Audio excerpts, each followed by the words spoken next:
Hi everybody, I'm Nathan, and every week I do comic book reviews because that's the rule around my house. If I want to keep buying them, I've got to review them. So this is going to be a review of the Justice League #1 that came out last week. This is by Jeff Johns, Jim Lee, and Scott Williams.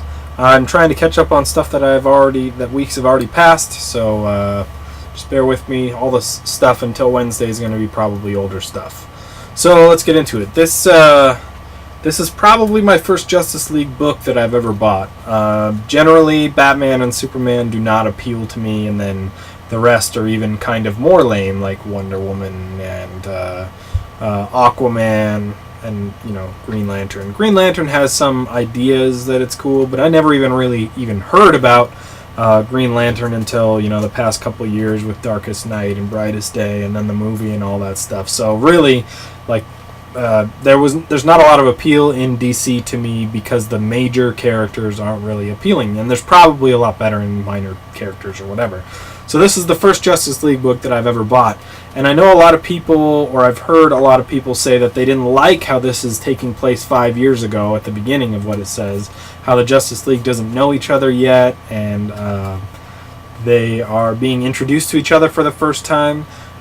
To me, I actually like that aspect a lot more because I'm brand new, right? I feel like I'm getting in on the ground floor.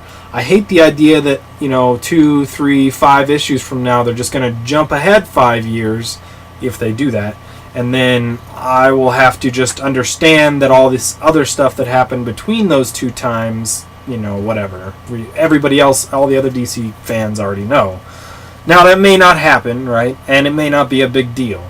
A lot of fans generally complain about not knowing the history of some characters before they jump in and read it.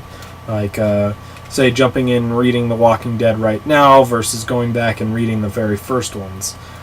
And a lot of times it's warranted, but a lot of times it's not warranted also because this comics tend to go in such a cyclic manner that eventually they reset anyway, so you're not really missing much. You read for a while and you're smart, you can figure it out. So anyway, the art on this book's pretty good. I'm not a huge fan of Jim Lee's stuff. I do see it kind of as classical and a little bit 90s. This is very highly polished. There's a couple of spots where I really thought it looked stupid, like Batman's ears here look really bad. But then I'll give you another example. Just a few pages later, they don't look bad at all. You get some really awesome splash pages, and I'll look through it. Like the first appearance of the Green Lantern when he meets Batman. That's really cool. And then the first appearance of Superman in here too. And then check out his ear pieces here, and above there, and then across on the other page. They're really not as pronounced, and they don't look as weird. That first huge splash page, they really looked weird, and it seemed like it could use a little bit more polishing there before it went out. And I would imagine that this is the book that got the most polish out of everything, so that's a little bit worrisome. Anyway, the use of the Green Lantern's ring is pretty awesome in here. It's probably typical, which is why nobody else has said anything about it. But as somebody who doesn't know these characters and hasn't read a lot of these as much as other people, I found the use of the Green Lantern's things, like as a vault and as a fire truck, to be very interesting and very cool. It was like one of the coolest aspects of the book. There's also a short story in here about Cyborg when he's a kid and he's a pro athlete or whatever. Another minor character that I've heard vaguely about, seen in 1 or 2 scenes from the Teen Titans TV show, but I really don't have any, I don't care about him very much at all. So maybe he'll be awesome, but I doubt it.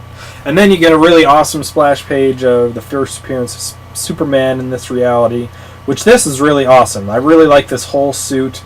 I wish that the movie suit looked more like this, with the texture and everything. If you haven't seen the movie suit, there's pictures online everywhere.